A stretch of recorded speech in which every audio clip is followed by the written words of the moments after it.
Vea, míreme. ¿Usted por qué pisa con eso? ¿Ah? ¿Por qué hizo ese daño? Vea, le estoy hablando. Haga el favor y deje de mirar para la calle. Vea que le estoy hablando. Señorita. Vea, ey. Deja de andar moviendo la cola. Quieta ahí. Siéntese. Siéntese que usted estaba ahí sentada. Siéntese. Allí quieta. ¿A usted quién le dijo que hiciera eso?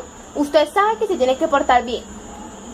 Y no se está haciendo la boba, ¿yo? Que yo con usted es que estoy hablando, no con alguien más. La próxima vez que usted vuelva a hacer ese daño, le va malo, ¿yo? Y ahora, por hacerlo, no le voy a dar una galleta. Porque yo le dije a usted que si usted se portaba bien, le daba una galleta. Pero ahora por lo que hizo, no le voy a dar nada. Queda castigada. ¿Me oyó? Y míreme que le estoy hablando. Me voy a culicagada. Ya sabe, queda advertida.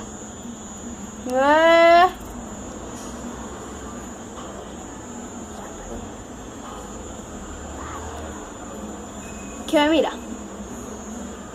¿Qué? Yo no le voy a dar nada, porque usted se portó mal. Vea que le estoy hablando. Aquí. ¿Por qué hace los daños, ah? Usted sabe que se tiene que portar bien.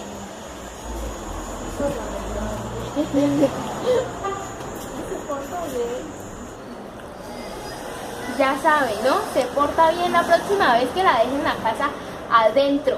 Usted no tiene por qué ir a hacer esos daños. Usted sabe que nosotros vamos a volver. Nosotros no la vamos a dejar acá sola. Ya sabe, ¿no? Queda advertida. ¿Me oyó? ¿Qué soy yo?